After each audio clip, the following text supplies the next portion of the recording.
അമേരിക്കയിൽ പൊതുവെ എല്ലാവരും സോഷ്യൽ ഡ്രിങ്കിങ്ങിന്റെ ഒക്കെ ഭാഗമാണ്. കള്ളു കുടിക്കാത്തവര് വല്ലപ്പോഴെങ്കിലും കള്ളു കുടിക്കാത്തവര് വളരെ കുറവാണ്. ഞാൻ ഒരിക്കലും മദ്യത്തിനെതിരല്ല. ഞാൻ മദ്യം ഇല്ലാതാക്കണമെന്ന് പറഞ്ഞിട്ടില്ല.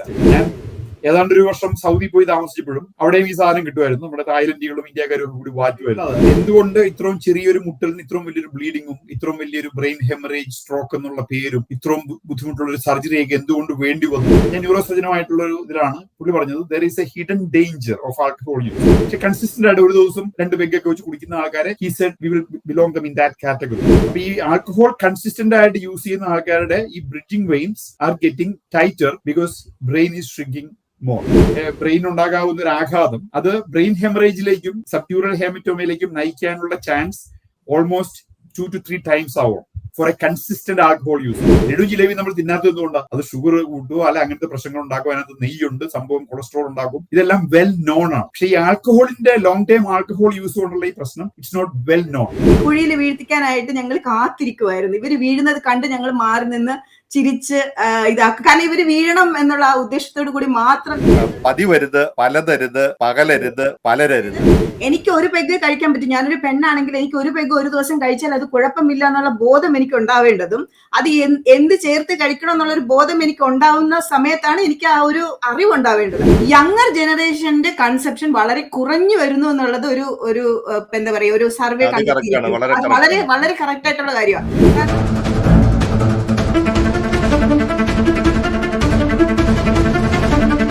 നമസ്കാരം.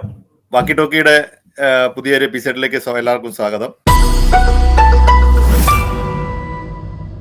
നമ്മൾ വളരെ രാഷ്ട്രീയമൊക്കെ വിട്ടിട്ട് വളരെ രസകരമായ ഒരു ടോപ്പിക്കാണ് എടുക്കുന്നത്. അമേരിക്കയിൽ പൊതുവെ എല്ലാവരും സോഷ്യൽ ഡ്രിങ്കിങ്ങിന്റെ ഒക്കെ ഭാഗമാണ്. കള്ളു കുടിക്കാത്തവര് വല്ലപ്പോഴെങ്കിലും കള്ളു കുടിക്കാത്തവര് വളരെ കുറവാണ്. ഇപ്പൊ കള്ളു കുടിക്കുക എന്ന് പറയുമ്പോൾ സോഷ്യലൈസ് ചെയ്യുന്നതിന്റെ ഒരു ഭാഗമായിട്ട് പാർട്ടികളിലോ അല്ലെ എല്ലാ സന്തോഷ ദിനങ്ങളിലും സന്താപ ദിനങ്ങളിലും എല്ലാം ഒരെണ്ണം അടിക്കുക എന്നുള്ളത് ശീലമാണ്. പലരും വൈകുന്നേരങ്ങളിൽ വീക്കെൻഡുകളിൽ ഒക്കെ നന്നായിട്ട് കഴിക്കുന്നവരുണ്ടാവും, സ്ഥിരമായിട്ട് കഴിക്കുന്ന ആൾക്കാരും ഉണ്ടാവും. അപ്പൊ ഈ ഒരു മദ്യപാനത്തെ കുറിച്ച് ശ്രദ്ധിക്കേണ്ട കുറെ കാര്യങ്ങൾ ഇപ്പം ഇന്ന് നമ്മുടെ ഒപ്പം ഉള്ള വിൻസൻ സേവിയർ പാലത്തിങ്കൽ, അദ്ദേഹം പല വിഷയങ്ങളിലും അവഗാഹമുള്ള ഒരാളാണ്. പ്രത്യേകിച്ച് ഈ ഒരു കാര്യത്തിൽ അദ്ദേഹം സ്വന്തമായിട്ട് ചില റിസർച്ചുകളൊക്കെ നടത്തിയെന്ന് നമ്മളോട് പറഞ്ഞു. അപ്പൊ അത് എല്ലാവർക്കും, മദ്യം കഴിക്കാത്ത ആൾക്കാർ വളരെ വിരളമാണല്ലോ, അപ്പം അത് എല്ലാവർക്കും പ്രയോജനകരമാവുമെന്ന് തോന്നുന്നു. അപ്പം നമ്മൾ ഇന്ന് അങ്ങനെ ഒരു വിഷയമാണ് എടുത്തേക്കുന്നത്. അപ്പം മദ്യപാന്മാരുടെ ശ്രദ്ധയ്ക്ക്, അതുപോലെ എന്താണ് നമുക്ക് അതുകൊണ്ടുണ്ടാകുന്ന ദൂഷ്യവശങ്ങൾ, അത് നമുക്ക് ഓവർകം ചെയ്യാനുള്ള ടെക്നിക്ക് വല്ലതും ഉണ്ടെങ്കിൽ എല്ലാവർക്കും അത് പ്രയോജനകരമാവും. എല്ലാ ദിവസവും വൈകുന്നേരം 2 അടിക്കുന്ന ആൾക്കാർ നമ്മുടെ പ്രത്യേകിച്ച് മലയാളി കമ്മ്യൂണിറ്റിയിൽ ഒരു ചിക്കൻ കാലും അല്ലെങ്കിൽ ഒരു കുപ്പിയുടെ കുഴയും പിടിക്കാത്ത ആൾക്കാർ വളരെ കുറവാണ്. ഞാൻ പൊതുവെ എല്ലാവരും അടച്ചു പറയുന്നില്ല, പക്ഷെ അതൊരു നമ്മളതിനെ ഒരു സോഷ്യൽ ഈവിളായിട്ടൊന്നും കാണുന്ന ഒരു സമൂഹത്തിലല്ല നമ്മൾ ജീവിക്കുന്നത്. പ്രത്യേകിച്ച് ഇപ്പം നമ്മുടെ നാട്ടിലെ കേരളത്തിലൊക്കെ ആണെങ്കിൽ രാവിലെ തൊട്ട് കഴിച്ചിട്ട്, അതായത് എനിക്ക് തോന്നുന്നു ഈ നിയന്ത്രണങ്ങൾ മൂലം ആൾക്കാർ ഒത്തിരി ആ റെസ്ട്രിക്ഷനെ ഓവർകം ചെയ്ത ആൾക്കാർ രാവിലെ തൊട്ട് കഴിക്കുന്നവരുണ്ട്, പണിക്ക് പോകാതെ കഴിക്കുന്നവരുണ്ട്. ഇപ്പൊ തീരദേശങ്ങളിലൊക്കെ ഈ കള്ളു കുടിച്ചിട്ട് അവരുടെ ജോലി, കുടുംബം നോക്കാതെ പോകുന്ന പ്രശ്നങ്ങളുണ്ട്.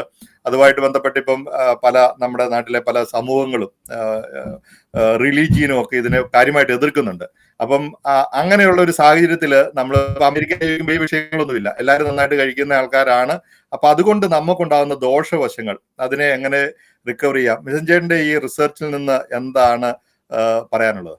ഇതൊരു വളരെ കോൺട്രവേഴ്സിയൽ ആയിട്ടുള്ള ഒരു ടോപ്പിക്കാണ്. ബിക്കോസ് ഇപ്പം ഞാൻ എൻ്റെ അമേരിക്കയിലെ ജീവിതം 25 വർഷത്തിൽ കൂടുതൽ ഞാൻ വാഷിംഗ്ടൺ DC-യിലായിരുന്നു. വിർജീനിയയിൽ താമസിക്കുന്നു. എൻ്റെ വീട്ടിൽ വലിയൊരു ബാർ ഉണ്ടായിരുന്നു. അപ്പൊ നമ്മള് ഈ കള്ള് കൊടുത്ത് ആൾക്കാരെ എന്റർടൈൻ ചെയ്യുന്ന കാര്യത്തിൽ വളരെ മുൻപന്തിയിൽ നിന്നിരുന്ന ഒരാളാണ്. അപ്പോ നാച്ചുറലി ഇതിനെപ്പറ്റി ഞാൻ പുതിയ ചില കാര്യങ്ങൾ മനസ്സിലാക്കിയപ്പം നമ്മുടെ പ്രായത്തിന്റെ മെച്യൂരിറ്റി ഉണ്ടോ, ഇങ്ങനെ ഒരു സാഹചര്യം, എൻ്റെ ഒരു ഇടയ്ക്ക് എനിക്കൊരു ബ്രെയിൻ ഹെമറേജ് സിറ്റുവേഷൻ ഉണ്ടായി. അപ്പൊ അതുകൊണ്ടോ പുതിയൊരു കാര്യം മനസ്സിലാക്കിയപ്പം ഇനി നമ്മളായിട്ടൊരു തെറ്റായ ധാരണ ഇതിനെപ്പറ്റി നമ്മളുടെ റിലേറ്റീവ്സിനോ കസിൻസിനോ പിള്ളേർക്കോ മക്കൾക്കോ, എനിക്ക് 2 ആൺപിള്ളേരാണ്, അവർ 2 പേരും നമ്മൾ ഇതൊക്കെ കണ്ടു വളർന്നവരാണ്. അപ്പോ ഞാൻ വിചാരിച്ചു, അങ്ങനെയാണ് ഞാൻ ഫേസ്ബുക്കിൽ ആദ്യമായിട്ട് ഇതിനെപ്പറ്റി ഒരു പോസ്റ്റ് ചെയ്യുന്നത്. അപ്പൊ അത് ചില സ്ഥലത്തു നിന്നൊക്കെ നമുക്ക് വളരെ ഇതായിട്ടുള്ള റിയാക്ഷൻ ഉണ്ടായി. നമ്മളെ അനിയന്മാര് വാഷിംഗ്ടണിൽ നിന്നുള്ളവർ ചെയ്യേണ്ടത് ഞങ്ങളോട് നേരിട്ട് പറഞ്ഞാൽ പോരായിരുന്നു. ഇതെന്തിനാ ഇത് ഫേസ്ബുക്കിലൊക്കെ പോസ്റ്റ് ചെയ്തത്, ഇത് കുടുംബത്തിൽ കലാപമായി, കലഹമാണ്, ഭാര്യമാരെ പിടിച്ചുകൊണ്ട് നടക്കുവാണ് ഇപ്പം എന്നൊക്കെ പറഞ്ഞു. അപ്പൊ ഞാൻ പറഞ്ഞു, ഞാനൊരിക്കലും മദ്യത്തിനെതിരല്ല, ഞാൻ മദ്യം ഇല്ലാതാക്കണമെന്ന് പറഞ്ഞിട്ടില്ല. നമ്മൾ ഈ മദ്യം കൺസിസ്റ്റന്റ് ആയിട്ട് ഒരു 16-17 വയസ്സ് തുടങ്ങി, പ്രീ ഡിഗ്രിക്ക് പഠിക്കുമ്പോൾ തുടങ്ങി. എറണാകുളത്തെ സേക്രഡ് ഹാർട്ടിൽ പ്രീ ഡിഗ്രിക്ക് പഠിക്കുമ്പോഴാണ് ആദ്യമായിട്ട് മദ്യം കഴിക്കുന്നത്. പിന്നെ പല റിലേറ്റീവ്സിന് വീട്ടിൽ നിന്ന് കിട്ടുമ്പോൾ ഇച്ചിരിശയൊക്കെ കഴിച്ചു. എഞ്ചിനീയറിംഗ് കോളേജിൽ വന്നതോടെ ഇതൊരു സ്ഥിരം പ്രതിഭാസമായി. ഇടയ്ക്കിടയ്ക്കൊക്കെ വില കുറച്ചുള്ള ചാരായവും അതൊക്കെയാണെന്ന് അതിനെ നമുക്ക് അഫോർഡ് ചെയ്യാൻ പറ്റുള്ളൂ. അപ്പൊ ഇതൊരു ഒരിക്കലും നമ്മളൊരു മദ്യപാനിയായിട്ട് ആൾക്കാരുടെ മുമ്പിൽ കാണുകയോ ആർക്കും നമ്മളെ അങ്ങനെ ഒരു കള്ളു കുടിച്ച രീതിയിൽ കാണാനോ അതിനുള്ളൊരു സാഹചര്യം നമ്മൾ ഒരിക്കലും ഉണ്ടാക്കിയിട്ടില്ല. pretty decent social drinkers. പക്ഷെ pretty much it was consistent. ഞാൻ ഏതാണ്ട് ഒരു വർഷം സൗദി പോയി താമസിച്ചപ്പോഴും അവിടെയും ഈ സാധനം കിട്ടുമായിരുന്നു. നമ്മുടെ തായ്ലൻഡികളും ഇന്ത്യക്കാരും ഒക്കെ കൂടി വാറ്റുമായിരുന്നു. നമ്മൾ ലേബർ ക്യാമ്പിൽ പോകും, വീക്കെൻഡ് ആകുമ്പോഴത്തേക്കും ലേബർ ക്യാമ്പിലാണ്, വ്യാഴാഴ്ച വൈകുന്നേരം തുടങ്ങി. അപ്പൊ അവിടെ വെച്ചും ഇത് കിട്ടുമായിരുന്നു, സൗദി അറേബ്യയിൽ പോലും. സോ ബേസിക്കലി ഒരു ഓൾമോസ്റ്റ് കൺസിസ്റ്റന്റ് ആയിട്ട് അമേരിക്ക വന്ന ശേഷവും ഇതിന്റെ ഒരു യൂസ് ഉണ്ടായിരുന്നു. അപ്പോ എനിക്ക് ഈയിടെ ഒരു ആക്സിഡന്റ് ഉണ്ടായി, ഒരു തലയൊന്ന് മുട്ടി. ഈ തല മുട്ടി എന്ന് വെച്ച് കഴിഞ്ഞാൽ ഞാൻ ഈ തലമുട്ടലിന് വളരെ പ്രോൺ ആയിട്ടുള്ള ഒരു മനുഷ്യനാണ്. നമ്മൾ ചെറുപ്പത്തിൽ തുടങ്ങി 2-3 വയസ്സിലൊക്കെ ഉള്ള വലിയ മുട്ടൽ മുട്ടിയതിന്റെ പാടൊക്കെ ഇപ്പോഴും നെറ്റി കിടപ്പുണ്ട്. വളരെ ആക്റ്റീവ് ആയിരുന്നതുകൊണ്ട് ബേസിക്കലി തലകൾ ഒത്തിരി പ്രാവശ്യം വലിയ മുട്ടലുകൾ മുട്ടിയിട്ടുണ്ട്. ഈയിടെ ഇപ്പൊ ഫാമിലി വന്ന ശേഷമൊക്കെ മുട്ടിയിട്ടുണ്ട്. അപ്പം ഇപ്പൊ മുട്ടിയ ഒരു മുട്ടൽ അത്ര വലിയൊരു മുട്ടലായിട്ട് എനിക്ക് തോന്നിയില്ല ഇതൊരു. പക്ഷെ അറ്റ് ദ സെയിം ടൈം ആ മുട്ടലാണ് ഈ ബ്രെയിനിൽ ബ്ലീഡിങ് ഉണ്ടാവാനായിട്ട് കാരണമായത്. അതൊന്ന് ഒരു സൈഡിലത് എന്തുകൊണ്ട് ഇത്രയും ചെറിയൊരു മുട്ടലിന് ഇത്രയും വലിയൊരു ബ്ലീഡിങ്ങും ഇത്രയും വലിയൊരു ബ്രെയിൻ ഹെമറേജ് സ്ട്രോക്ക് എന്നുള്ള പേരും ഇത്രയും ബുദ്ധിമുട്ടുള്ള ഒരു സർജറിയൊക്കെ എന്തുകൊണ്ട് വേണ്ടി വന്നു എന്നൊരു ക്വസ്റ്റ്യൻ മനസ്സിൽ കിടക്കുന്നു. ഭാഗ്യത്തിന് നമ്മളതിൽ നിന്ന് എല്ലാവരുടെയും പ്രാർത്ഥന കൊണ്ടും ദൈവാനുഗ്രഹം കൊണ്ടും രക്ഷപ്പെട്ടു പോകുന്നു ഒന്ന് തോന്നുന്നു. അപ്പം അതൊരു ക്വസ്റ്റ്യൻ. പിന്നെ അത് കൂടാതെ ഈ ന്യൂറോളജിസ്റ്റുമാരെയും ന്യൂറോ സർജനെയും എല്ലാം വിസിറ്റ് ചെയ്യുമ്പോൾ അവരുടെ എല്ലാം ഓഫീസിൽ നിന്ന് തരുന്ന ഈ ക്വസ്റ്റ്നെയർ, എല്ലാവരും ചെല്ലുമ്പം ചോദിക്കുന്ന ക്വസ്റ്റ്നെയറുകളിലെല്ലാം വളരെ വളരെ മൈന്യൂട്ട് ആയിട്ടുള്ള ആൽക്കഹോൾ ഇഷ്യൂ റിലേറ്റഡ് ക്വസ്റ്റ്യൻസ് ഉണ്ട്.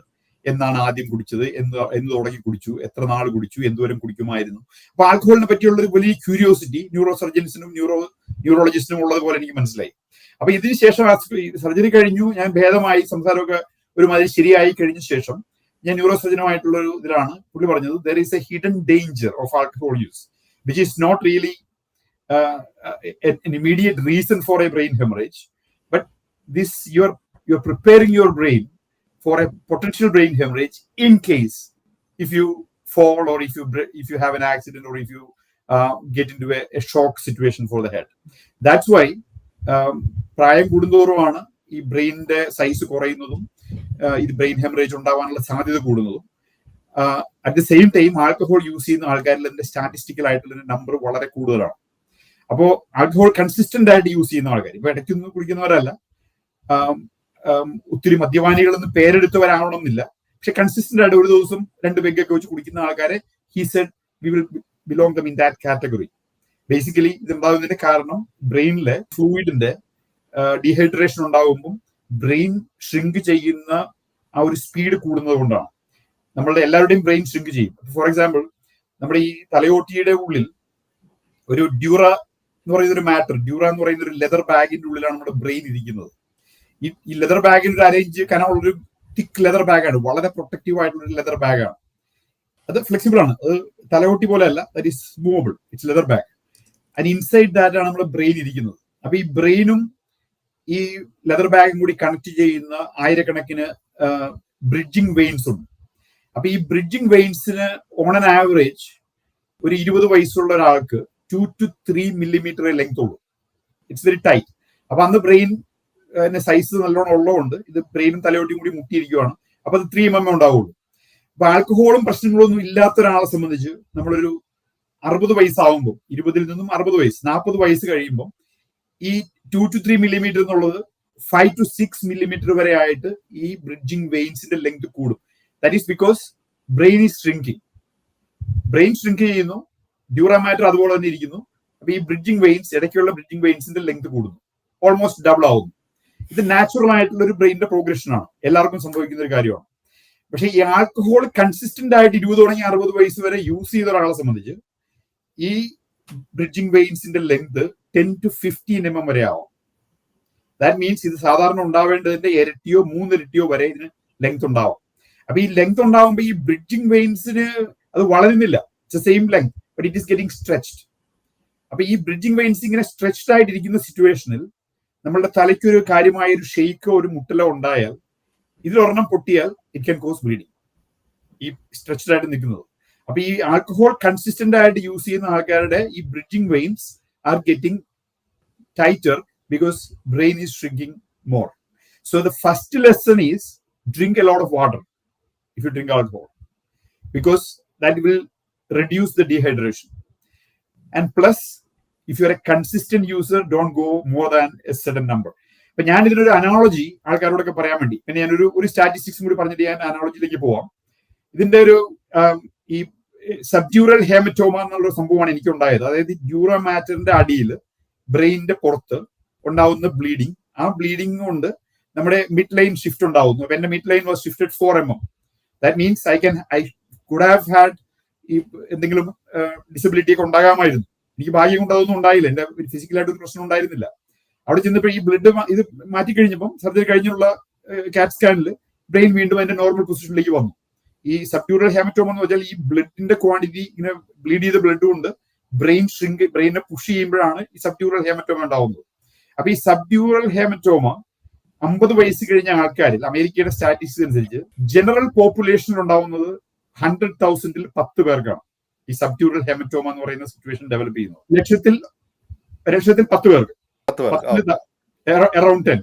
ഈ ഓവർ 65 to 80, ഓവർ 65 ഉള്ള ആൾക്കാർക്ക് 60 to 80 ആണ് 100,000-ൽ 65 വയസ്സ് കഴിയുമ്പോൾ. ഇത് നോർമൽ ആയിട്ടുള്ള ബ്രെയിനിന്റെ കാര്യമാണ് ഈ പറയുന്നത്, ആൽക്കഹോൾ കുടിക്കാത്ത. ആൽക്കഹോൾ കൺസിസ്റ്റന്റ് ആയിട്ട് യൂസ് ചെയ്തിരുന്ന ആൾക്കാർക്ക് ഇത് 100-ന് മേളിലാണ്.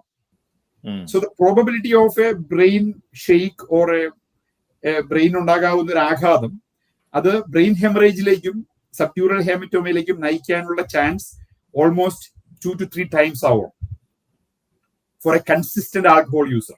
U don't have to be ഒരു കള്ളുകൂടിയനാന്ന് അറിയപ്പെടേണ്ട ആവശ്യമൊന്നുമില്ല. ഇത് സ്ഥിരമായിട്ട് കുടിക്കുന്ന ആൾക്കാരെ സംബന്ധിച്ചുള്ള ഒരു സംഭവമാണ് ഈ പറയുന്നത്. അപ്പോൾ ഞാൻ ഇതിന്റെ ഒരു അനോളജി ചിന്തിച്ചത്, ഇപ്പൊ ഞാനിപ്പോ ഒരു നേപ്പിൾസിൽ എൻ്റെ ഒരു ഫ്രണ്ടിന്റെ വീട്ടിൽ പോയിട്ട് വരിക. അവിടെ ഇങ്ങനെ ചക്ക വിരകി അടിപൊളി അലുവ ഉണ്ടാക്കി വെച്ചിരിക്കുന്നു. അപ്പൊ ഇത് കണ്ടിട്ട് ഇങ്ങനെ കൊതിയും വരുന്നുണ്ട്. പക്ഷെ നമ്മൾ ഒരെണ്ണം എടുത്തു, ഒന്നും കൂടി എടുത്തു, മൂന്നാമത്തെ എടുത്തു കഴിഞ്ഞപ്പോൾ നമ്മൾ തീരുമാനിച്ചത് it's not going the healthy way. I decided, okay, we are not supposed to eat that much sugar, that much tasty thing, right? അതുപോലെ ഇപ്പൊ ലഡു ജിലേബി പണ്ടൊക്കെ നാട്ടിൽ നമ്മൾ വല്ല ഗസ്റ്റ് ഒക്കെ വരുമ്പോൾ അവർക്ക് കൊടുക്കാൻ വേണ്ടി മേടിക്കുമ്പോൾ നമുക്കൊരു പീസ് കിട്ടും, അല്ലെങ്കിൽ അവർ കൊണ്ടുവന്നതിന്റെ ഒരു പീസ് കിട്ടും. അല്ലാതെ ഇപ്പം നമ്മൾ 6 മക്കളൊക്കെ ഉള്ള വീട്ടിൽ താമസിക്കുമ്പോൾ ഒരു ഫുൾ ലഡു ഒക്കെ നമുക്ക് കിട്ടാറില്ല. It is very rare. ഒരു ഫുൾ ലഡുവോ ഒരു ഫുൾ ജിലേബി അതൊക്കെ വല്ല ഗിഫ്റ്റ് ആയിട്ടൊക്കെ വല്ല എടുത്തൊന്നും കിട്ടുമ്പോഴേ കിട്ടുള്ളൂ. പക്ഷെ നമുക്ക് സാമ്പത്തികമായിട്ടെല്ലാം പുരോഗമിച്ചു, കാര്യങ്ങൾ ഭംഗിയായി കഴിഞ്ഞപ്പോൾ നമുക്ക് വേണമെങ്കിൽ ചോറിനും കറിക്കും പോയാലും ലഡു ജിലേബി മേടിച്ച് തിന്നാം, കാഡ്ബറീസ് ചോക്ലേറ്റ് മേടിച്ച് തിന്നാം. പക്ഷെ നമ്മൾ തിന്നുന്നില്ലല്ലോ. അതുപോലെ തന്നെ ആൽക്കഹോളിനെയും ട്രീറ്റ് ചെയ്യുക എന്ന് ഞാൻ പറയുന്നുള്ളൂ. Don't over do it. Because ഈ ആൽക്കഹോളിനുള്ള ഈ രഹസ്യ സ്വഭാവം, അതായത് നമ്മൾ അറിയാതെ ഉണ്ടാക്കിക്കൊണ്ടിരിക്കുന്ന ഒരു damage nobody is talking. Laddu jalebi നമ്മൾ തിന്നാത്തത് എന്തുകൊണ്ടാണ്? അത് ഷുഗർ കൂട്ടുകയോ അല്ല അങ്ങനത്തെ പ്രശ്നങ്ങൾ ഉണ്ടാക്കും, അതിനകത്ത് നെയ്യുണ്ട്, സംഭവം കൊളസ്ട്രോൾ ഉണ്ടാക്കും, ഇതെല്ലാം വെൽ നോൺ ആണ്. പക്ഷെ ഈ ആൽക്കഹോളിന്റെ ലോങ് ടൈം ആൽക്കഹോൾ യൂസ് കൊണ്ടുള്ള ഈ പ്രശ്നം ഇറ്റ്സ് നോട്ട് വെൽ നോൺ. അപ്പൊ we are becoming consistent alcohol users are becoming potential candidates, especially if they are active people like me, that they want to do things. That's when you have a chance of hitting your head here and there. അപ്പം ആ ഒരു സംഭവമാണ് ഞാൻ ഈ Facebook വഴി post ചെയ്തത്. I am not for abstinence or anything. I am not advocating for stopping alcohol. I like alcohol, good single malt whisky and all that. പക്ഷെ limited to 1 or 2 pegs and once in a while. അടുത്ത കുറച്ച് കാര്യങ്ങളിലൊക്കെ വരുന്നതിന് മുമ്പ് തന്നെ നമുക്ക് സാധാരണ ഇപ്പൊ നമ്മൾ പറയും നമ്മുടെ നാട്ടിലൊക്കെ നന്നായിട്ട് പണിയെടുക്കുന്ന ആൾക്കാർ, നമ്മുടെയൊക്കെ വല്യപ്പന്മാരൊക്കെ ആയ കാലഘട്ടത്തില് അവരൊക്കെ നന്നായിട്ട് ഇപ്പൊ അന്നത്തെ കാലഘട്ടത്തില് ഈ വാറ്റിയെടുക്കുന്ന സാധനങ്ങൾ കഴിക്കുമായിരുന്നു. അപ്പൊ നമ്മുടെ നാട്ടില് ചാരായം കിട്ടുമായിരുന്നു, അതൊക്കെ കഴിക്കുകയും ചെയ്തു. 100 വർഷവും 90 വർഷവും വരെയൊക്കെ ജീവിച്ചിരുന്ന ആൾക്കാർ പണിയെടുക്കും. അവര് വൈകുന്നേരം അതുപോലെ ഡ്രിങ്ക്സ് ഒക്കെ ഉപയോഗിക്കുന്ന ആൾക്കാരുണ്ടായിരുന്നു. പക്ഷെ അവർക്ക് സ്ഥിരമായിട്ട് പട്ട കഴിക്കുന്ന ആൾക്കാർ വളരെ ആരോഗ്യത്തോടു കൂടി ഇരുന്നുണ്ട്. ഇപ്പം ചേട്ടൻ പറഞ്ഞ പോലെ ഇത് ഈ നമ്മുടെ ബ്രെയിനിനെ മാത്രമല്ലല്ലോ, ഇത് ഈ നമ്മുടെ ശരീരത്തിന്റെ പല ഭാഗങ്ങളെ വൃക്കയെ ബാധിക്കുന്നുണ്ട്. പല അസുഖങ്ങള്, മീറ്റും ആൽക്കഹോളും ഒക്കെ നമ്മുടെ ഹൃദയത്തെ ബാധിക്കുന്നു. പിന്നെ ഗൗട്ട് ഉണ്ടാകുന്നു. ഇതൊക്കെ കോമൺ ആയിട്ട് ആൾക്കാർക്ക് വരുന്ന കാര്യങ്ങളാണ്. എല്ലാ അവയവങ്ങളെയും ഇത് കാര്യമായിട്ട് ബാധിക്കാറുണ്ട്. ഇതിപ്പോ നമ്മൾ ഈ പറയാം ആൽക്കഹോളിന്റെ കാര്യം, നമ്മൾ ഇത് എത്രമാത്രം പ്രശ്നമുണ്ടെന്ന് ആൾക്കാരോട് പറഞ്ഞാലും അവരതിൻ്റെ അകത്ത് കുറയ്ക്കുന്നില്ല. കാരണം ഇതൊരു റിക്രിയേഷണൽ പർപ്പസിൽ ഈസി ആയിട്ട് അവൈലബിൾ ആയിട്ടുള്ള, ലീഗലി അവൈലബിൾ ആയിട്ടുള്ള ഒരു സാധനമാണ് മദ്യം. അപ്പൊ അത് ഒരു പറയല്ലേ, അപ്പൊ അധികമായാൽ അമൃതം വിഷം എന്ന് പറയുന്നത് പോലെ ഒരു പരിധിയിൽ കൂടുതൽ കഴിക്കുന്നത് കൊണ്ടായിരിക്കല്ലേ ഈ പ്രശ്നങ്ങളൊക്കെ ഉണ്ടാകാനുള്ള പ്രധാനപ്പെട്ട ഒരു സാധ്യത. ഈ ലിമിറ്റ് വെച്ച്, അതായത് ഇപ്പൊ ചെറിയ എമൗണ്ടിൽ കഴിക്കുന്നത് ആൾക്കാര് ഇപ്പം അല്ലാത്ത ആൾക്കാർക്ക് ആണ് കൂടുതലും ഇത് കണ്ടുവരുന്നത്. കാരണം ഈ ആൽക്കഹോളിനെ കുറിച്ച് അല്ലെങ്കിൽ മദ്യത്തെ കുറിച്ച് സംസാരിക്കുമ്പോൾ അതിനെ ഈ പല ആൾക്കാരും അതിനെ ന്യായീകരിക്കുന്നവരും എതിർക്കുന്നവരും ഒക്കെ എന്നാ പറഞ്ഞ വളരെ കോൺട്രവേഴ്ഷ്യൽ ആയിട്ടുള്ള ഒരു സബ്ജക്റ്റ് ആണ്. അനുകൂലിച്ചും പ്രതികൂലിച്ചും ഒക്കെ പറയാറുണ്ട്. ഇപ്പൊ ഞാൻ പറയാം എല്ലാ മെഡിസിന്റെയും ബേസ്, ഇപ്പം ഹോമിയോ മെഡിസിന്റെ ബേസ്, ആയുർവേദ മെഡിസിന്റെ ബേസ്, പല മരുന്നുകളും ഉണ്ടാക്കുന്നതിൻ്റെ അകത്ത് ആൽക്കഹോൾ കണ്ടന്റ് ഉണ്ട്.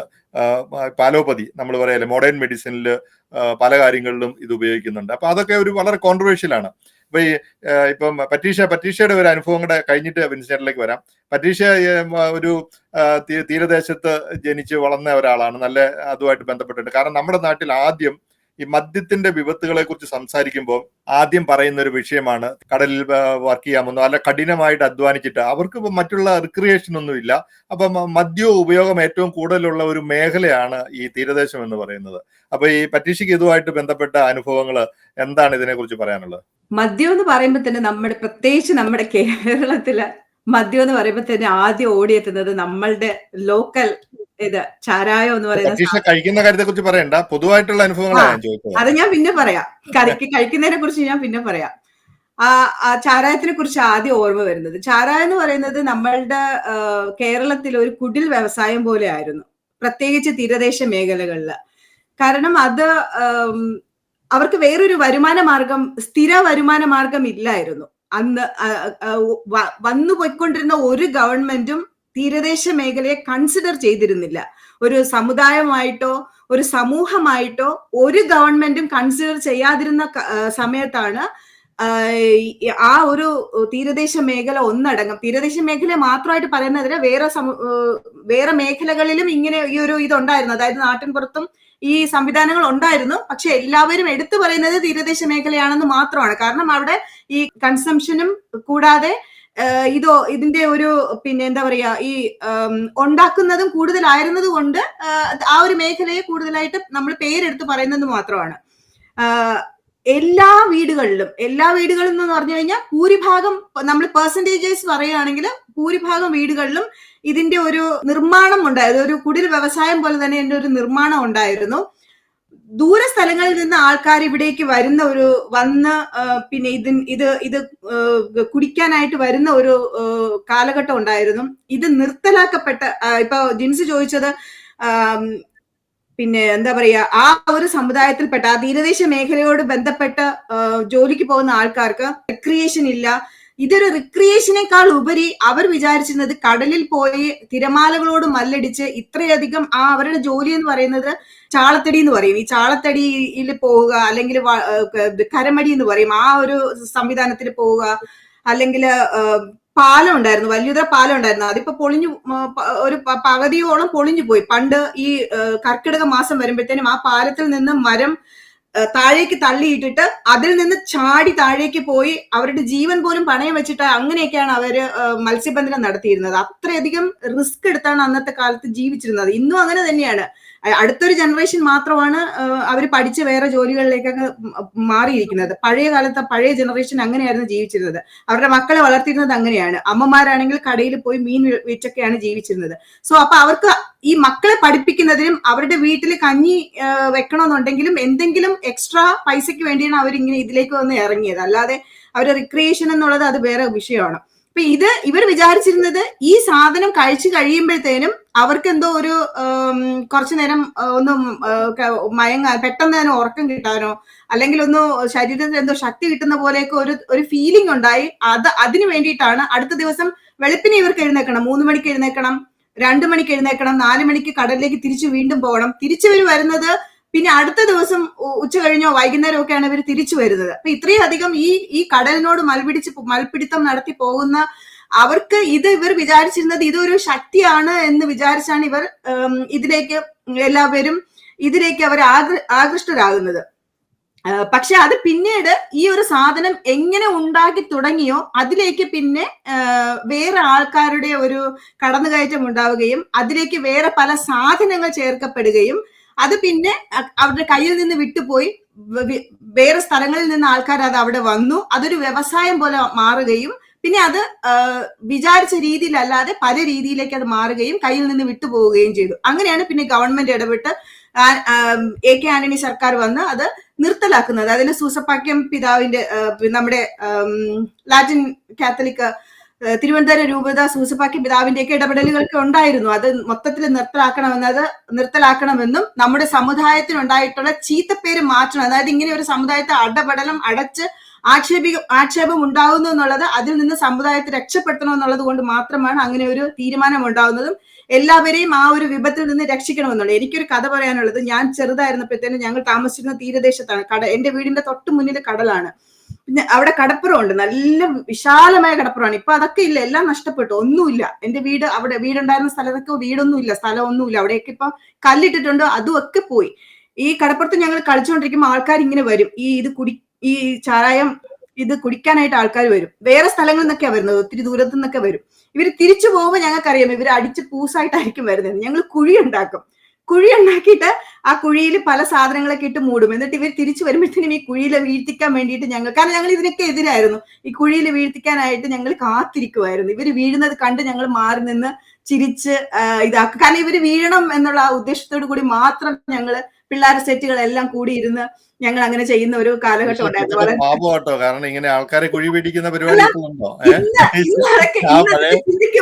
ഇന്നതൊക്കെ ചിന്തിക്കുമ്പോൾ ഇന്ന് നമ്മുടെ ഇന്ത്യയില് ഏറ്റവും കൂടുതൽ എന്താ പറയുക, നമ്മൾ വിചാരിക്കും നമ്മുടെ ഇന്ത്യയിലാണ് ഏറ്റവും കൂടുതൽ കൺസംഷൻ നടക്കുന്നത്. അല്ല, ചെക്ക് റിപ്പബ്ലിക്കിലാണ്.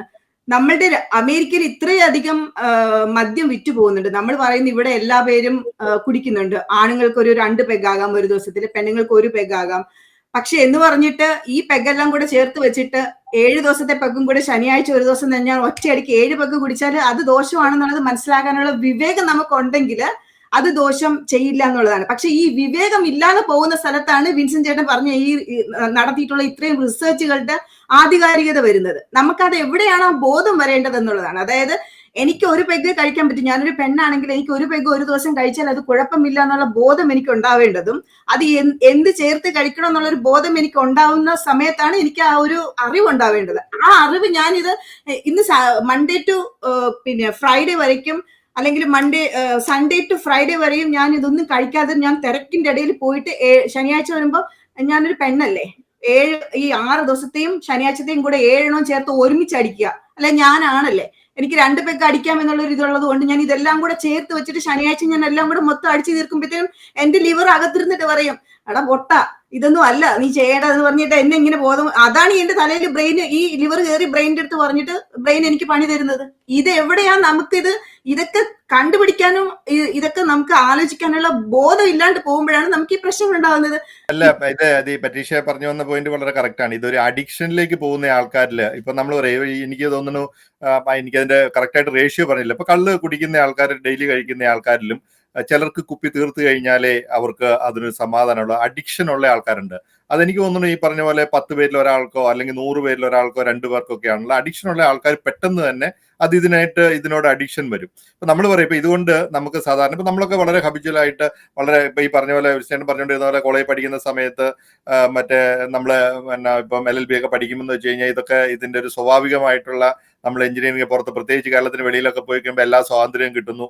നമ്മൾ ഈ പറഞ്ഞ പോലെ അന്ന് മൂലവെട്ടി അല്ലെങ്കിൽ കിട്ടുന്ന സാധനങ്ങൾ അവിടെ കിട്ടുന്ന പട്ടയൊക്കെ വളരെ സുലഭമായിട്ട് ലഭിക്കുമല്ലോ. ഇതൊക്കെ കോളയൊക്കെ ചേർത്ത് കഴിച്ച് ഇതൊക്കെ ഒരു ശീലമായിട്ട് വന്നു. നമ്മൾ ഇവിടെയൊക്കെ വന്നു കഴിഞ്ഞപ്പോൾ വൈകുന്നേരങ്ങളിൽ ഒരു 2 പെഗ് അല്ലെങ്കിൽ 1 ഗ്ലാസ് വൈൻ 2 ഗ്ലാസ് വൈൻ ഇതൊക്കെ സ്ഥിരമായിട്ട് കഴിക്കുന്നതാണ്. പക്ഷെ ഇത് ഞാൻ പറഞ്ഞില്ലേ, ഇതുകൊണ്ട് നമുക്ക് സാധാരണ ഇതുകൊണ്ടുണ്ടാകുന്ന ഡാമേജ് ലിവറിനാണ് ഇതിനകത്ത് ഏറ്റവും കൂടുതൽ കേടുണ്ടാകുന്നതെന്ന് തോന്നുന്നു. അപ്പം ആ ഉണ്ടാകുന്ന കാര്യം ഇപ്പം ഞാൻ പറയാം, നമ്മളൊക്കെ സ്ഥിരമായിട്ടൊന്നും എടുക്കാറില്ല, എന്നാലും ഈ വലിയ നോയമ്പ് 50 ദിവസത്തെ വലിയ നോയമ്പൊക്കെ നമ്മൾ എടുക്കുവാണെങ്കിൽ ഒരു 30 ദിവസം അല്ലെങ്കിൽ 45 ദിവസം നമ്മളിത് കഴിക്കാതിരിക്കുമ്പോൾ അത് കഴിഞ്ഞ് കഴിയുമ്പോൾ നമുക്ക് പല അസുഖങ്ങൾക്കും മീൻസ് ഈ പറഞ്ഞ പോലെ പുളിച്ചത് കെട്ടല്, ഇപ്പം ഈ പറഞ്ഞ പോലെ LFT ഒക്കെ നമ്മൾ റെഗുലറായിട്ട് ചെക്ക് ചെയ്യുവാണെങ്കിൽ നമുക്ക് അറിയാൻ പറ്റും, നല്ല വ്യത്യാസം ഉണ്ടാകാറുണ്ട്. വിൻസെന്റിന്റെ അനുഭവത്തിൽ നിന്നും ഇതിന് നമുക്ക് ഇതിനെ ഒരു പ്രാക്ടിക്കലായിട്ട് നമ്മൾ പറയാം, എല്ലാവരും കള്ളുപിടിക്കാതിരിക്കുക, അല്ലെങ്കിൽ നിങ്ങൾ അത് കള്ളുപിടിക്കണമെങ്കിൽ അന്താരാഷ്ട്ര വിഷയങ്ങൾ, നിങ്ങൾ ഇനിയിപ്പോൾ നാളെ സ്ഥിരമായിട്ട് കഴിക്കുന്ന ഒരാൾക്ക്, അത് അഡിക്ഷൻ ഉള്ള ആൾക്കാരും ഇല്ലാത്ത ആൾക്കാരോടും പറഞ്ഞു കഴിഞ്ഞാൽ അതിനകത്ത് ഇപ്പം അഡിക്ഷന്റെ വേവ് ലെങ്ത് എങ്ങനെയാണെന്ന് അറിയത്തില്ല. വൈകുന്നേരം ആയി കഴിയുമ്പോൾ സ്വാഭാവികമായിട്ടും അവർക്ക് ആ ഒരു ഫീലിംഗ് ഉണ്ടാവും. അതുകൊണ്ട് അതിന് എന്തെങ്കിലും ഒരു പരിഹാര മാർഗം കൂടെ വിൻസെന്റിന്റെ ഒരു റിസർച്ചിൽ നിന്ന് മനസ്സിലായിട്ടുണ്ടോ? എന്താണ് അതിനെക്കുറിച്ച് പറയാനുള്ളത്? Yes, of course. ഇപ്പൊ ഞാൻ ഈ അഡിക്ഷന്റെ കാര്യം എന്ന് വെച്ച് കഴിഞ്ഞാൽ അതെല്ലാവരും ഫേസ് ചെയ്യുന്ന ഒരു പ്രോബ്ലമാണ്. ഇപ്പൊ നമ്മുടെ റിലേറ്റീവ്സും ഫാമിലിയിലുള്ള ആൾക്കാരും ഒക്കെ അഡിക്ഷനുള്ള ആൾക്കാരുണ്ടെങ്കിൽ അവരെ കൊണ്ടുണ്ടാവുന്ന പ്രശ്നങ്ങൾ നമ്മൾ കണ്ടിട്ടുണ്ട്, അത് എവിഡന്റ് ആണ്.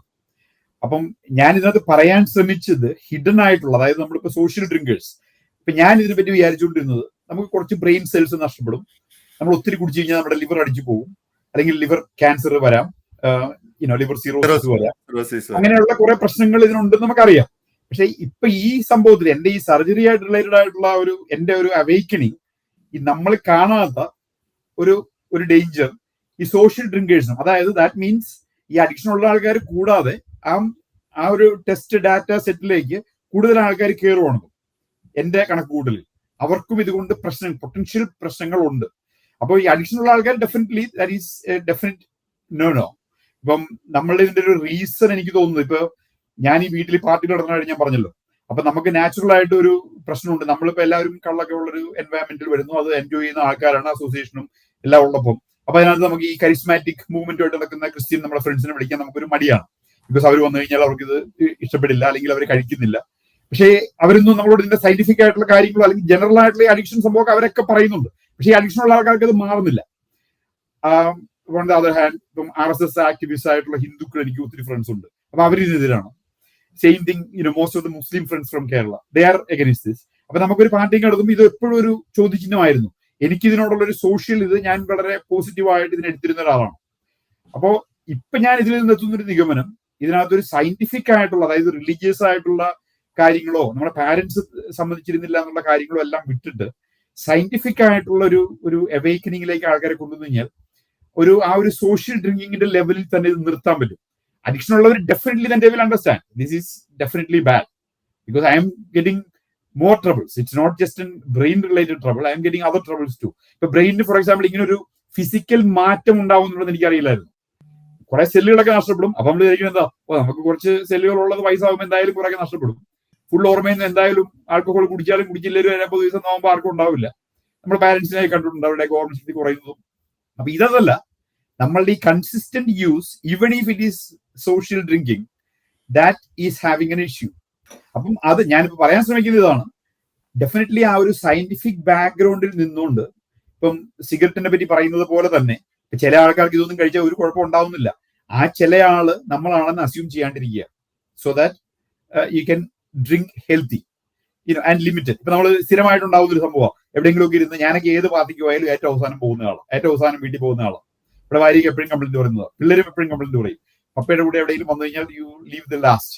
അപ്പൊ അവിടെ ഇങ്ങനെ ഇരുന്ന് നമ്മളിങ്ങനെ കഴിച്ച് അവസാനം പോകാൻ നേരത്ത് പറയും, oh you are fine, no problem, ഒരു 1 for the road എന്ന് പറയും. നമ്മൾ ചിലപ്പോൾ അതും മേടിക്കും. അപ്പം ആ ഒരു കൾച്ചർ മാറിയിട്ട് നമുക്ക് കൺസിസ്റ്റന്റ് ആയിട്ടുള്ള ഡിസിപ്ലിൻ ഉണ്ടാവുക. ഒരു ലഡു കൊണ്ട് ഒരു ദിവസത്തിനില്ല എന്ന് വിചാരിക്കുന്നത് പോലെ തന്നെ ഒരു വീക്കെൻഡില് മാക്സിമം 2, 3, 4 ഡ്രിങ്ക്സ് എന്നുള്ളൊരു ഡിസിപ്ലിൻ നമുക്ക് ഉണ്ടാക്കാൻ പറ്റിയാൽ we can deal with addiction and we can deal with ഞാൻ പറഞ്ഞ ഈ ബ്രെയിൻ റിലേറ്റഡ് ഫിസിക്കൽ ഡാമേജ്, നമ്മുടെ ശരീരത്തിൽ ഉണ്ടാവുന്ന ഡാമേജ്. അപ്പൊ അതാണ് എനിക്ക് തോന്നുന്നത്. ഇപ്പൊ ഞാനിപ്പോ എന്റെ മക്കളുടെ കാര്യത്തിൽ ഐ എം കൺസേൺ. ഞാനൊരു ബാറൊക്കെ തുടങ്ങിയതിന്റെ ഒരു റീസൺ, ഞാനിത് വളരെ റെസ്ട്രിക്റ്റഡ് ആയിരുന്നു. ഇപ്പൊ എന്റെ ഫാദർ പുള്ളി ശമ്പളം കിട്ടുമ്പോഴത്തേക്കും സർക്കാർ ഉദ്യോഗസ്ഥനായിരുന്നു. അപ്പൊ ചെറുപ്പത്തിലേ കാണിക്കണതാണ്, ഒരു പാക്കറ്റ് BB ബിസ്ക്കറ്റും ഒരു ഹണി ബി ബ്രാൻഡി പുള്ളി മേടിക്കും. ഈ BB ബിസ്ക്കറ്റ് ഞങ്ങൾക്ക് വേണ്ടിയും ഈ ഹണി ബി ബ്രാൻഡി പുള്ളിക്ക് വേണ്ടിയും. അത് പുള്ളി ഓരോ ദിവസവും ചിരിച്ചൊരു ഔൺസ് ഒക്കെ കുടിച്ച് പുള്ളി ഇത് തീർക്കും. പക്ഷെ മൂത്ത മോൻ, എന്റെ മൂത്ത ചേട്ടന് 18 വയസ്സായപ്പോൾ പുള്ളി കള്ള കൂടിയൊക്കെ നിർത്തി. ഞാൻ ആർക്കും ദുർമാതൃകയാവുന്നില്ല എന്ന് പറഞ്ഞ് അപ്പൊ പുള്ളി ഇതിനോടൊരു അവേർഷൻ ഡെവലപ്പ് ചെയ്തു. അപ്പൊ അത് കഴിഞ്ഞപ്പോൾ നമുക്ക് കോളേജിൽ ചെല്ലുമ്പോഴത്തേക്കും നമുക്ക് ഇത് കാണാൻ തോന്നി കഴിഞ്ഞപ്പോൾ നമുക്ക് ഇതിനോട് അട്രാക്ഷൻ, ഇതെന്തോ നിശ്ചിതമായൊരു സാധനമാണെന്നുള്ള. അപ്പൊ അതെന്താവരും എന്ന് വിചാരിച്ചുകൊണ്ടാണ് ഞാനിത് എന്റെ വീട്ടിൽ ബാറും സംഭവം പിള്ളേരെല്ലാം ഇത് കണ്ട വളർന്നത്. ബാർട്ടൻഡേഴ്സ് ആയിട്ട് എന്റെ മക്കളൊക്കെ മൂത്തവനൊക്കെ വർക്ക് ചെയ്യുമായിരുന്നു, ബാർട്ടൻഡേഴ്സ് ആയിട്ട് ഫ്രണ്ട്സ് ഒക്കെ വരുമ്പോൾ. അപ്പൊ ഞാനിപ്പം ഇപ്പൊ നമ്മൾ ചെയ്ത ഏതാണ് ശരി, എന്റെ അപ്പച്ചൻ ചെയ്തതാണോ ശരി, ഞാൻ ചെയ്തതാണോ ശരി എന്നുള്ളൊരു കൺഫ്യൂഷനിലാണ് ഇപ്പം. അപ്പൊ അവർക്കൊക്കെ വായിക്കാൻ വേണ്ടിയിട്ടാണ് ഞാൻ ഇത് പോസ്റ്റ് ചെയ്തത്. ഞാൻ പോസ്റ്റ് ചെയ്തപ്പം ഫേസ്ബുക്കിൽ പോസ്റ്റ് ചെയ്തപ്പോൾ മൂത്ത മോൻ ഉടനെ അക്നോളജ് ചെയ്തു. എന്നോട് പേഴ്സണലായിട്ട് എന്റെ ഫാമിലി ഗ്രൂപ്പിൽ ഒന്ന് പുള്ളി അക്നോളജ് ചെയ്തു. Yes, reading more and more about the long-term problems of alcohol usage, and was very happy, so that they're paying attention.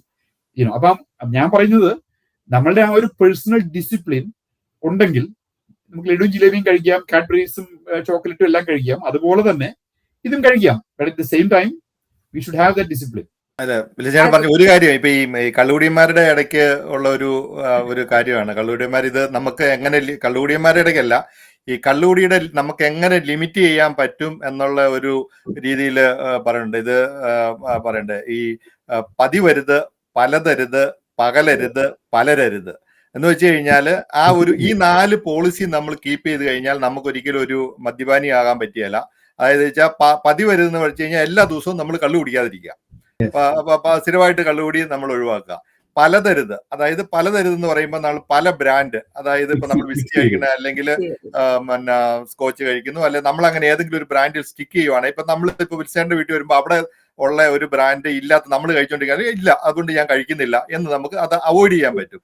പിന്നെ ചില പകലരുത്, അത് പകൽ കള്ളു കുടിക്കാതിരിക്കുക, വൈകുന്നേരം ആയി കഴിഞ്ഞാൽ രാത്രിയായിട്ട് കള്ളു കുടിക്കുക. അപ്പം ആ പകലുള്ള കള്ളു കുടി ഉണ്ടെങ്കിൽ അത് അവിടെ ലിമിറ്റ് ചെയ്തു. പിന്നെ എന്നാ പറയണത്, പലരരുത്.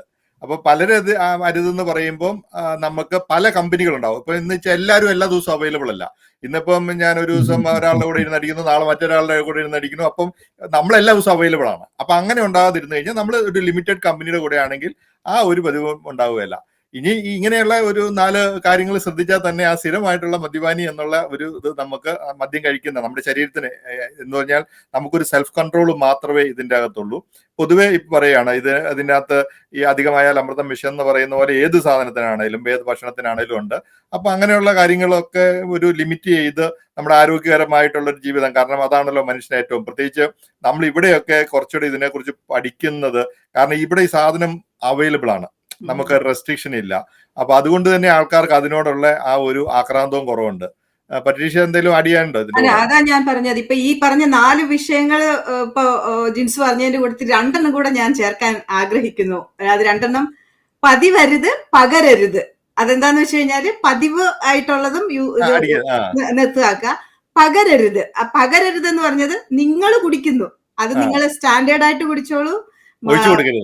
അതാ, നിങ്ങളെ സ്റ്റാൻഡേർഡ് നിങ്ങൾ കീപ്പ് ചെയ്തോളൂ, അല്ലെങ്കിൽ നിങ്ങൾ എന്താ പറയാ മോഡറേറ്റ് ആയിക്കോളൂ, നിങ്ങൾ അല്ലെങ്കിൽ സോഷ്യലൈസ് ആയിക്കോളൂ, നിങ്ങൾ അല്ലെങ്കിൽ മുഴുക്കുടിയനായിക്കോളൂ. അത് ഇനിയൊരാൾക്ക് പകരാതിരിക്കുക, അതും കൂടെ അതിനോട് ചേർക്കുക. പിന്നെ ഇനിയൊരു കാര്യം എന്താന്ന് വെച്ച് കഴിഞ്ഞാൽ, ഇതിൽ ഞാൻ ഒരു കുറച്ച് ഇൻട്രസ്റ്റിംഗ് ഫാക്ട്സ് ഞാൻ ഇതിനെക്കുറിച്ച് ഞാൻ വായിച്ചായിരുന്നു. അത് ഞാൻ വേറൊരു ഡിസ്കഷന് വേണ്ടിയിട്ട് ഞാൻ അത് പ്രിപ്പയർ ചെയ്തപ്പോൾ ഞാൻ വായിച്ച ഒരു ഇൻട്രസ്റ്റിംഗ് ഫാക്ട് ആണ്. 1922 മുതൽ 33 വരെ US കംപ്ലീറ്റ് ബാൻഡ് ആയിരുന്നു ആൽക്കഹോള്, കംപ്ലീറ്റ് ബാൻഡ് ആയിരുന്നു. അത് ചിന്തിച്ചപ്പോ ഞാൻ ഓർത്തു, എടാ ഇത്രയും വർഷം ബാൻഡ് ആയിരുന്ന ഒരു കൺട്രിയിലാണ് ഇത്രയും സുലഭമായിട്ട് ഇങ്ങനെ ആൽക്കഹോൾ കിട്ടുന്നത്. നമ്മൾ ഗ്രോസറി സ്റ്റോർ എവിടെ പോയാലും നമുക്ക് മേടിക്കാൻ പറ്റും എന്നുള്ളതാണ്, നമ്മുടെ ID മാത്രം കാണിച്ചാൽ മതി എന്നുള്ളതാണ്. സോ അങ്ങനെയുള്ള സ്ഥലത്ത് ഇപ്പോ നമ്മുടെ കൺസെപ്ഷൻ നോക്കുമ്പോഴത്തേനും യങ്ങർ ജനറേഷന്റെ കൺസെപ്ഷൻ വളരെ കുറഞ്ഞു വരുന്നു എന്നുള്ളത് ഒരു എന്താ പറയാ ഒരു സർവേ കണ്ടെത്തിയിരിക്കുന്നു. വളരെ വളരെ കറക്റ്റ് ആയിട്ടുള്ള കാര്യമാണ്. കാരണം അവർക്ക് കുറച്ചുകൂടെ ഒരു എന്താ പറയാ ഒരു ദിശാബോധം നമ്മളുടെ മറ്റുള്ള മുമ്പത്തെ ജനറേഷനേക്കാളും കുറച്ച് കുറവാണ്. അതിന്റെ യഥാർത്ഥ കാരണം എന്താണെന്ന് വെച്ച് കഴിഞ്ഞാൽ, ഈ പറഞ്ഞ പോലെ ഫ്രീ ആയിട്ടുണ്ട്, അവർക്ക് വാങ്ങാൻ പറ്റും. രണ്ടാമത്തെ കാര്യം, അവർക്ക് അറിയാം ഇതിൽ എന്താണ് അതിന്റെ ഒരു എഫക്ട്, അതായത് അത് ഉപയോഗിച്ചാലുള്ള ദോഷവശങ്ങൾ എന്താണെന്നുള്ളത് അവർക്ക് കൃത്യമായിട്ട് വായിച്ച് മനസ്സിലാക്കാനും അവർക്കത് അറിയാം, അതിനുള്ള ബോധവും ബുദ്ധിയും അവർക്കുണ്ട്. രണ്ടാമത്തെ കാര്യം എന്ന് വെച്ച് കഴിഞ്ഞാൽ, ഈ ഡയറക്റ്റ് ആയിട്ട് ഈ സാധനങ്ങൾ മിക്സ് ചെയ്ത് കുടിക്കുന്നതിനേക്കാളും അവർ കൂടുതലും പ്രിഫർ ചെയ്യുന്നത് കോക്ടെയിൽസ്. സത്യമായിട്ട് എനിക്ക് അറിയാത്തോണ്ടാട്ടോ, ആ കോക്ടെയിൽസ് അങ്ങനെയുള്ള സാധനങ്ങളൊക്കെ പിള്ളേർ പ്രിഫർ ചെയ്യുന്നത്. സോ അതുകൊണ്ട് എനിക്ക് തോന്നുന്നു അതുകൊണ്ടായിരിക്കാം ഈ സർവേയിൽ കൂടുതലും യങ്സ്റ്റേഴ്സ് കൂടുതലും നമ്മുടെ മറ്റ് ജനറേഷൻ, അതിനു മുമ്പുള്ള ജനറേഷൻ ഉപയോഗിക്കുന്നതിനേക്കാൾ കൂടുതൽ യങ്സ്റ്റേഴ്സിന്റെ ഉപയോഗം കുറവാണെന്ന് കണ്ടെത്തിയിരിക്കുന്നത്. ഇന്ത്യയില് ഗുജറാത്ത്, ബീഹാർ പോലെയുള്ള സംസ്ഥാനങ്ങൾ കംപ്ലീറ്റ്ലി ബാൻഡ് ആണ്. നമ്മുടെ കേരളത്തിൽ എന്താവും എന്നുള്ളത് നമുക്കറിയാം ഇനി എന്താ നടക്കാൻ പോകുന്നത്. ബാനിങ്ങിന്റെ കാര്യത്തിനെ കുറിച്ചുള്ള ഒരു ഇത് ഈ US പ്രൊഹിബിഷൻ അവര് നിർത്തിയതിന്റെ കാര്യം അത് was utter failure. And same thing in India, Kerala was utter failure. ഈ ഗുജറാത്തിലെ കാര്യം വളരെ അഭിമാനത്തോട് പറയുമ്പോഴത്തേക്ക് അവിടെ പ്രൊഹിബിഷൻ ആണെന്ന് പറയും, but everything is available at a higher price. എന്താ ഇപ്പൊ നമ്മൾ കുവൈറ്റിൽ നടന്ന സംഭവം എന്താ കാണിക്കുന്നത്? കുവൈറ്റില്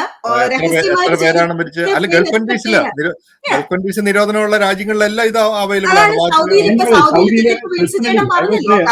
Every weekend we used to have it in Saudi Arabia. Yes. Can you believe that is in 1991? Yes. Every weekend we used to have it in the labor camp. They watch. അവിടെ അറബികളും വരും അതിനകത്ത്. ഈ 20 റിയാൽ കുവൈറ്റിൽ ഒരു portion തന്നെ ഉണ്ട് ഇത് ഉണ്ടാക്കുന്ന, ആ ഒരു ഏരിയ തന്നെ ഉണ്ട് ഇതിന് വേണ്ടി മാത്രമായിട്ടുള്ള സ്ഥലമുണ്ട്. അത് എല്ലാവർക്കും അറിയുകയും ചെയ്യാം. അവിടെ ആൾക്കാർ വന്ന് അത് മേടിക്കാനായിട്ട് വരുന്ന ആൾക്കാരുണ്ട്, അവിടെ വന്ന് കഴിക്കുന്ന ആൾക്കാരുണ്ട്. ഇത് എല്ലാവർക്കും അറിയാവുന്ന കാര്യമാണ്. കേരളത്തിൽ നമുക്ക് പറ്റിയ ഇന്നത്തെ ഈ ഒരു ടോപ്പിക്ക് ഈ മദ്യപാന്മാർക്ക് ശ്രദ്ധിക്കുക, കുറച്ചുകൂടെ നല്ല രീതിയിൽ ശ്രദ്ധിക്കുക. കാരണം ഇനിയും സ്കോപ്പിന് ഒരു 10, 50, 55 വയസ്സൊക്കെ കഴിഞ്ഞ് കഴിയുമ്പോൾ ഇതിൻ്റെ അകത്തൊക്കെ വളരെ ലിമിറ്റ് എടുത്ത്, കാരണം ടോ തൊട്ട് ബ്രെയിൻ വരെയും ഡാമേജ് ഉണ്ടാക്കുന്നതാണ്. അപ്പം വളരെ ലിമിറ്റ് ചെയ്ത് റെസ്പോൺസിബിൾ ഡ്രിങ്കിങ് എന്ന് പറയുന്ന അതിലേക്ക് എല്ലാവരും വരിക. ചെറുപ്പകാലത്തൊക്കെ നല്ല രീതിയിൽ അടിച്ചു പൊളിച്ചു. ഇനി പ്രായമായി കഴിഞ്ഞ് കഴിയുമ്പോൾ ഇപ്പോൾ ഡൈജഷനെയൊക്കെ ഹെൽപ്പ് ചെയ്യുന്ന രീതിയിൽ ഒരു അര ഗ്ലാസ് വൈനോ അല്ലെങ്കിൽ എന്നാ പറഞ്ഞ ഒരു സ്മോൾ ഇവിടുത്തെ ഒരു ഡ്രിങ്ക് എന്ന് പറഞ്ഞാൽ 25 ml ആണ്.